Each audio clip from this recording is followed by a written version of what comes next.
The story of Lashilu. There was a family with 7 brothers. All the 7 brothers got married, but bore no sons except for the youngest brother, who bore a son and named him Lashilu. The 6 older brothers loved him equally as their own son. Whenever Lashilu visited the houses of his 6 uncles, he was treated as their own son.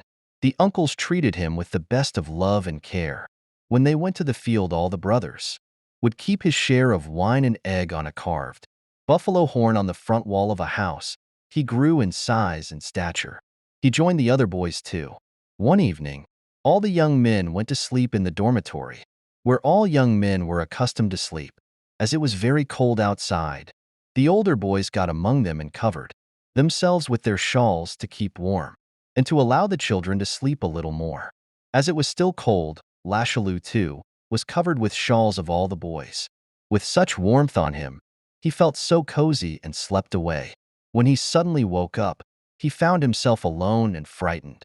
As most people in the village had gone to work in the fields, the village was enveloped in mist and fog.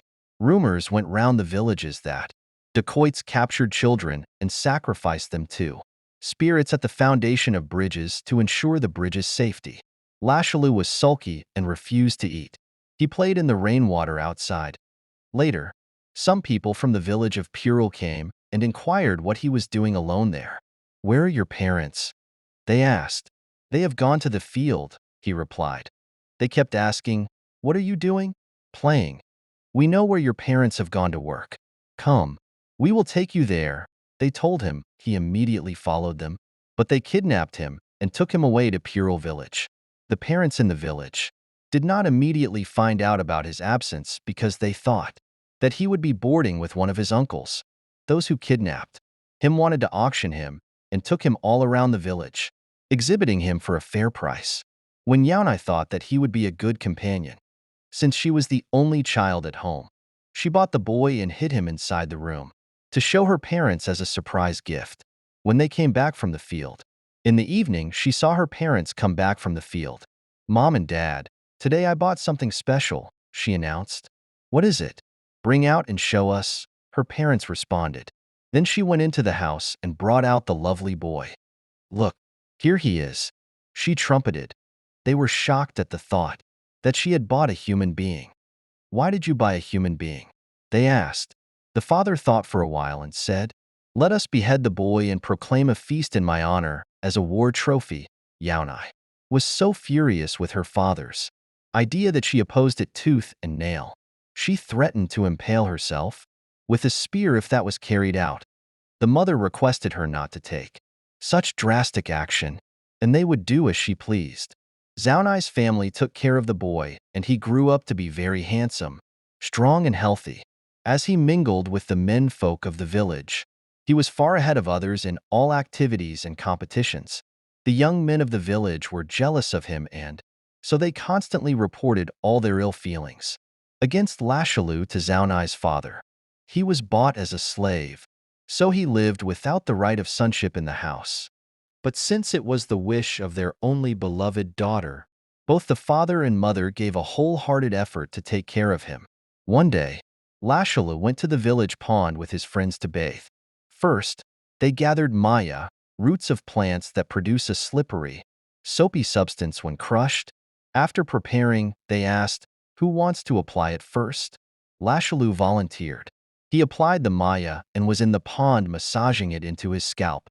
However, his friends had a plan. They began to throw their spears at him. They intended to kill him, but luck favored him, and he escaped death. Lashilu gathered the spears thrown at him, took them home, and hid them behind the door. Feeling deeply betrayed and depressed by his friends, he locked the door from inside and lay on his bed. Zhamai, returning from collecting fodder for the cows, found the door locked. She called out to Lashilu to open the door, but there was no response.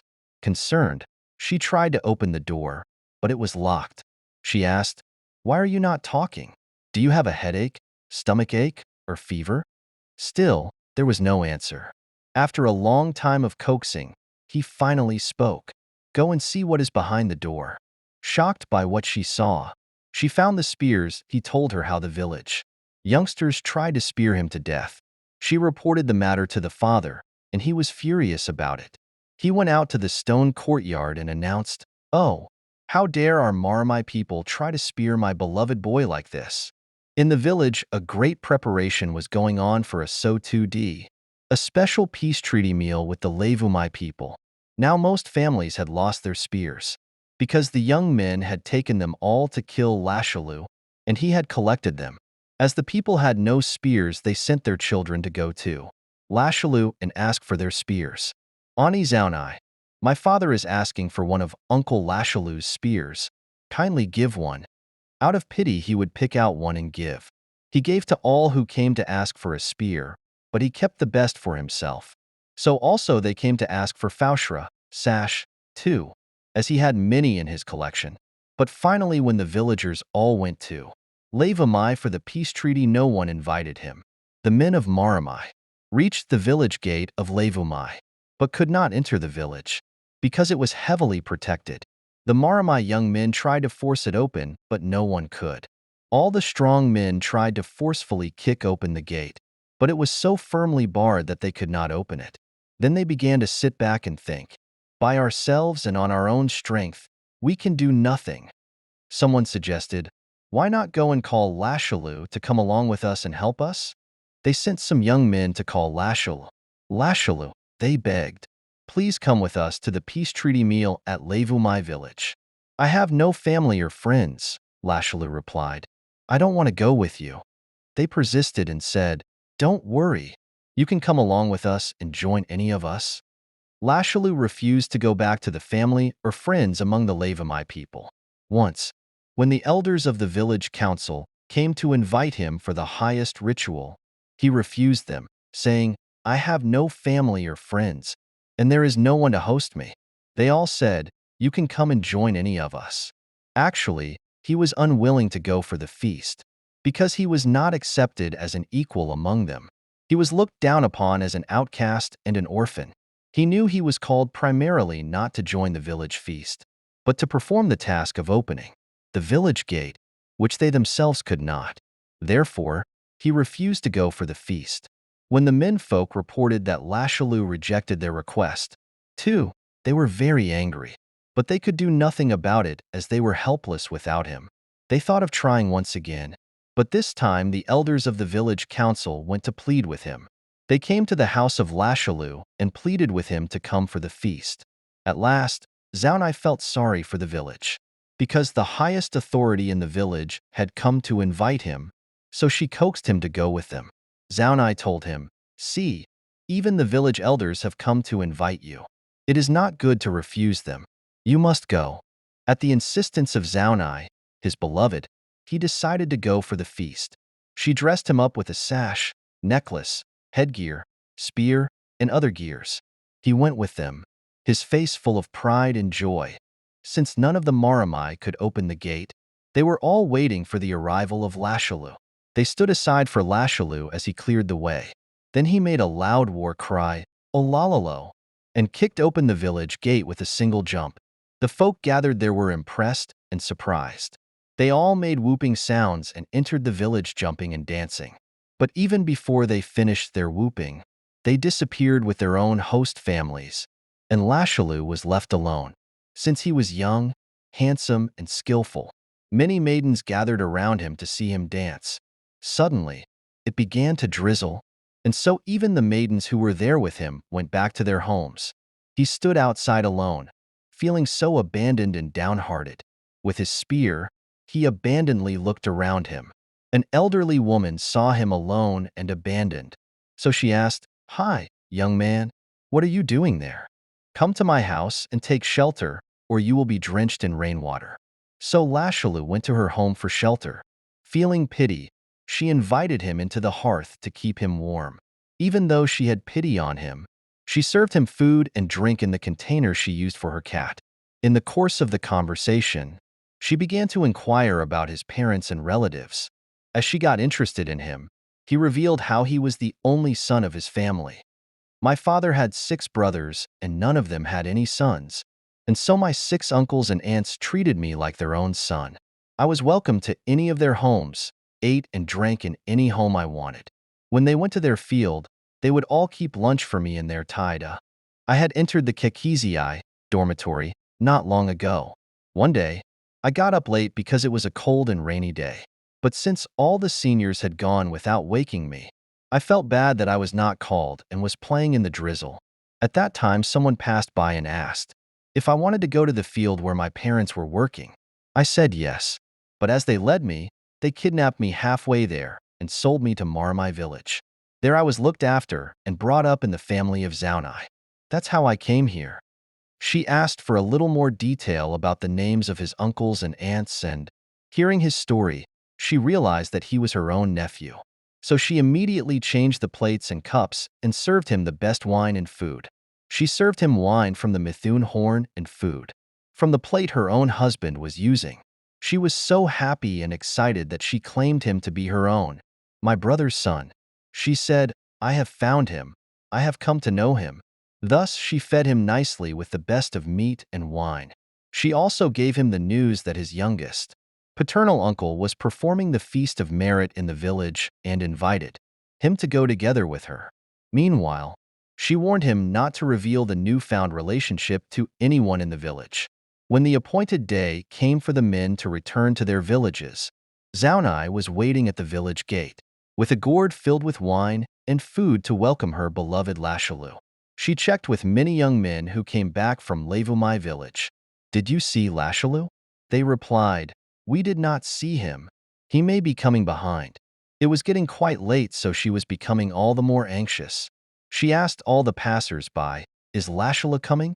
We did not see him, was their only reply. It was dusk, and hardly anyone could tell her where Lashilu was, but Zhamai would not go away. At last someone came slowly and staggered. She just called out his name, Lashilu, and he replied, yes. She rebuked him for returning so late. He replied, everyone got a family to host them, but I had no one, so I am tired and hungry.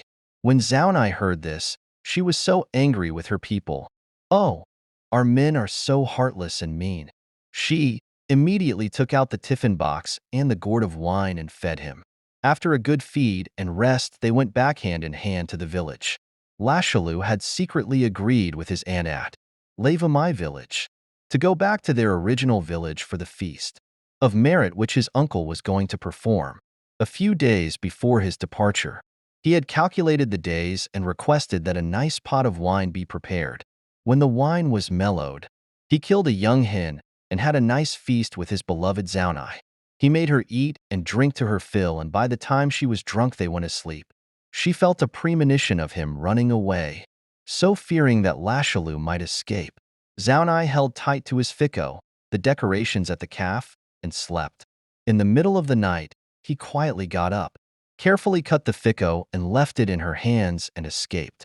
Next morning when she got up, she found Lashilu missing as she had feared.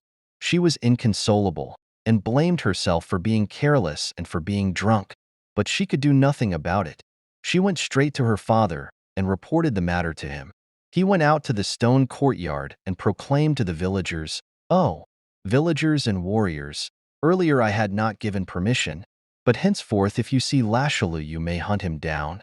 The young men of the village went out in search of Lashilu in all directions. On the way to Levumai village, at different stone resting places, they found a number of lei cups made of banana leaves in a resting place.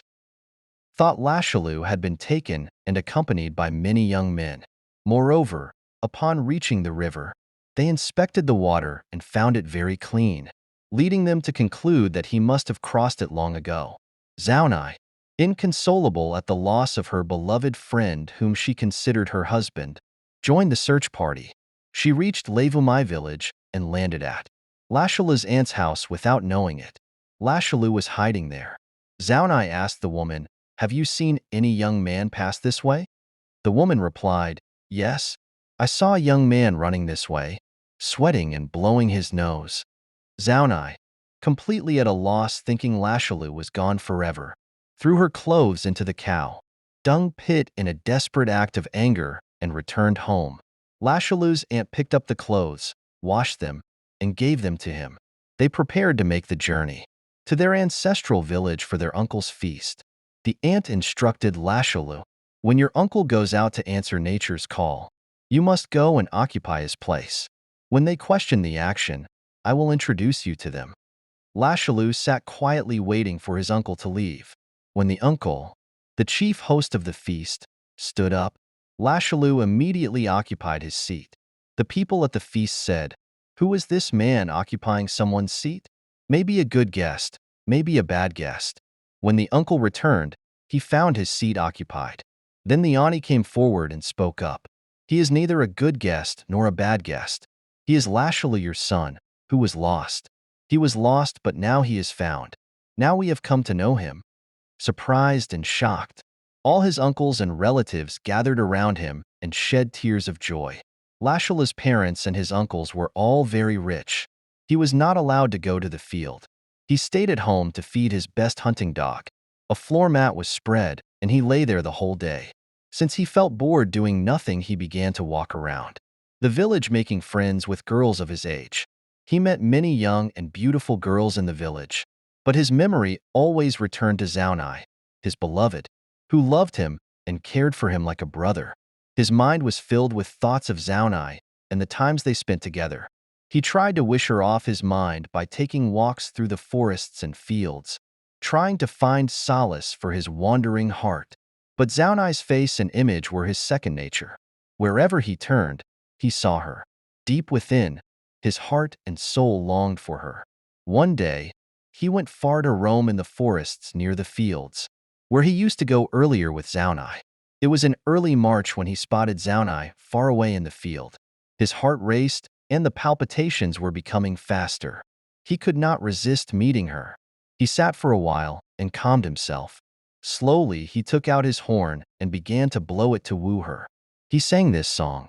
O2, Tie, sound of attention, Zhamai Lachu, Uo, Zhamai, rise and look, Pamo-o-u, Nyamo-o-u, don't you regret, don't you feel sorry. O2, O2, sound of beckoning. Zhamai heard the sound that Lashilu blew on his horn, and it arrested her heart. That was the way her beloved Lashilu blew the horn and sang. She turned around towards that direction and gazed into the far horizon to see where he could be. As she stood and turned around, he stopped and hid from her gaze. Again, when she began to work, he blew the horn again to call for her attention. Again she stood but could not see him. Finally, he decided to reveal himself, so he blew loud and long.